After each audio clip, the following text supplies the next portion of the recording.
Welcome to Tara's Rare Gems. Who do we have this pleasure of speaking with today? Hello, my name is Kiah Wallace. I am a writer, content creator, and owner of 1207 PM. Okay, Kia, let's talk about writing today. Okay. What inspired you to start writing? Oh, wow. I was really inspired by my mom and my grandma and the people around me. I was always being told stories, and one day I just picked up a pen and tried to write my own. Sometimes I would recreate the stories they told me. And as I got older, I got awards in elementary school, middle school. I learned about different styles of writing. In college, I learned about screenwriting. So my inspiration really came from my curiosity and the people around me just fueling me with stories, and it made me want to learn more. Okay, lots of inspiration there. Tell me this. When did you realize you wanted to be a writer? When did I realize I wanted to be a writer? Oh, in high school, I did something called dual enrollment, and I was able to take a college course. I don't want to say it was a random project, but we did a project that involved screenwriting. And my major was originally going to be marketing. But when we did that, I was like, wait, I could make a career out of this. And from that moment on, I started taking courses in screenwriting later on, and I decided I wanted to be a writer. Wow. Okay.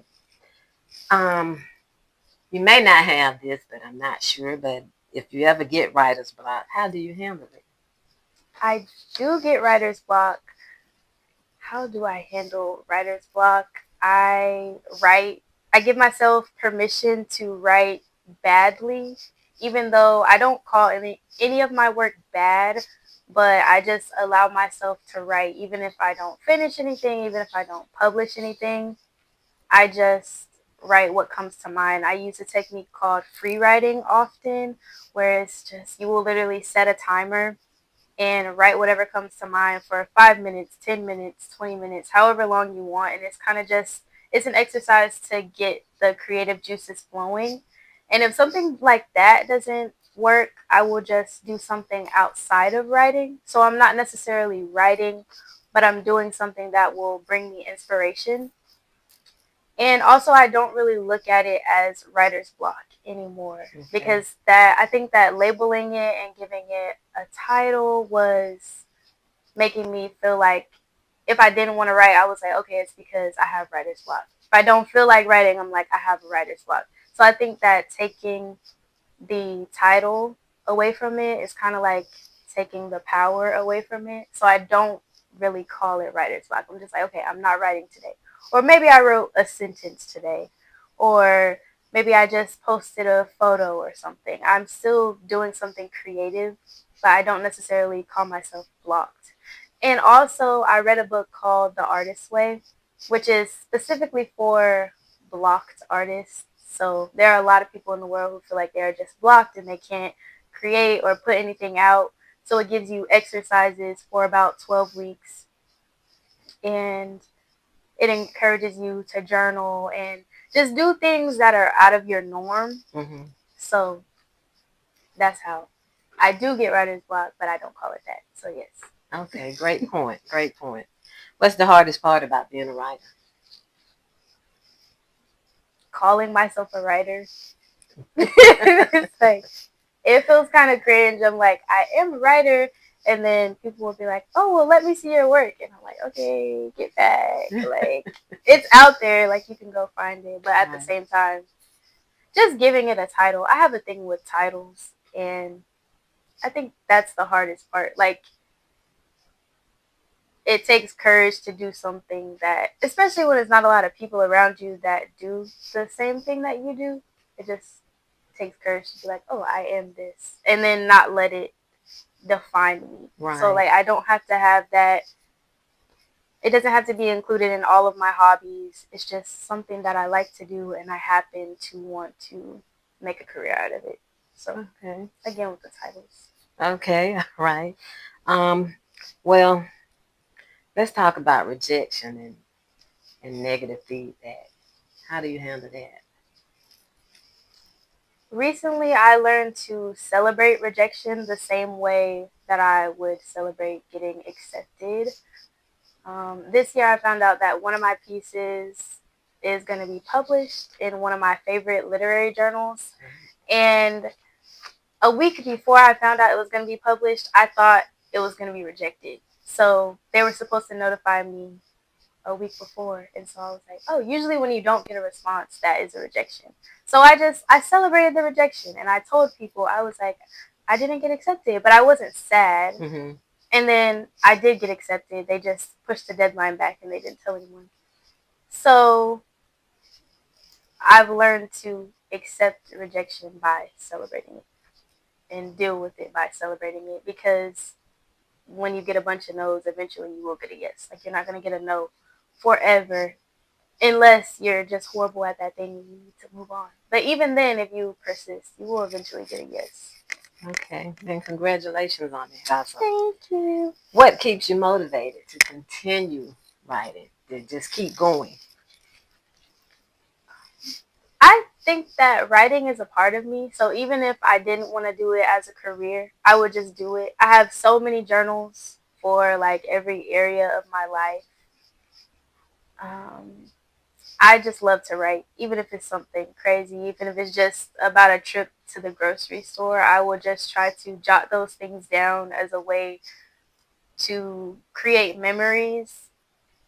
But what keeps me motivated, I would say the people around me, and knowing that I can kind of create a legacy and leave things behind that no one can really destroy. Like when it comes to books or films or even magazines or journals where my work will be featured. It's like no one can really destroy that because it'll be out there forever. So when I'm gone, it's like that stuff will be behind.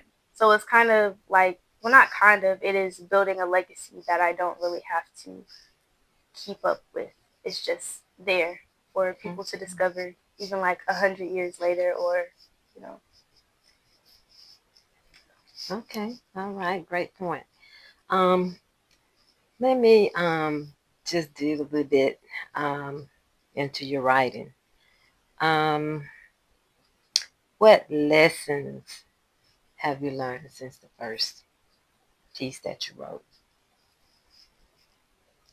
Lessons since the first piece. Mm, I've grown as a writer. So some of the things that I wrote about in the past, I would never write about now. Um,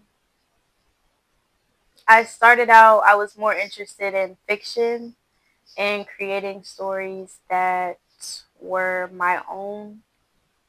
But now I'm more interested in nonfiction.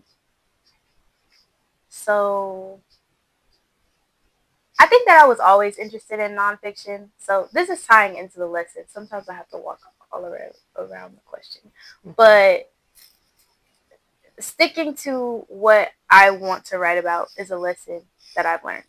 Like to stick to what I want to write about. Even if exploring feels fun and it's cool, I think that's one of the things that causes writer's block sometimes, and can cause you to get confused unless it's like an exercise, because it's like you can devote so much time to a certain project just because it's something that you want to create, but it's not something, well, it's something that you can create but not necessarily something that you want to create. So I definitely feel like you should explore, but that's a lesson for me because Right. a lot of the stuff I'm writing and creating now, I'm really into documentary filmmaking. And when I started writing and started like getting into film, I wanted to do documentary. But then I found other genres and I was like, oh, let me get into this. Let me get into this. Oh, I love comedy. And then one day I was sitting there and I'm like, I don't love comedy. I just worked on a lot of projects that involved comedy. So that doesn't mean that I want to be a comedy writer or that means that I love it. It's just something that I spent some time doing. Right. So I would say the main lesson is just to stick to what you know, what you want to do, but still explore. Right, But just right. don't ignore. what you really want to do.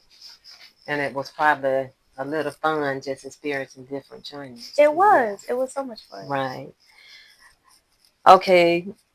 If you could give one, just one piece of advice to aspiring writers, what would it be? To keep writing. It doesn't have to be every day. Some people say write every day. If that works for you, do that. Um, just get to the page. I think that's the hardest part. Like sometimes staring at my computer or just staring at a notebook but not actually opening it, I'll be like, okay, I'm going to write at this time. And then I may not do it. Or I'll be like, I'm going to type something up later and I never do it.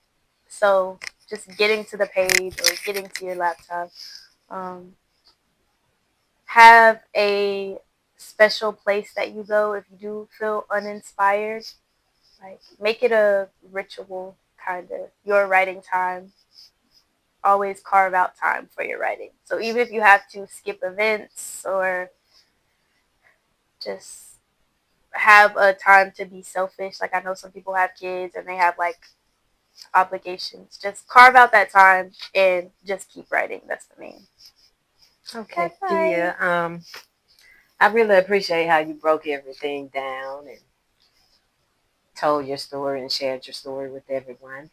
Thank you for joining Tara's Rare Gems, Of and we course. look forward to talking to you again. Okay. Thank you.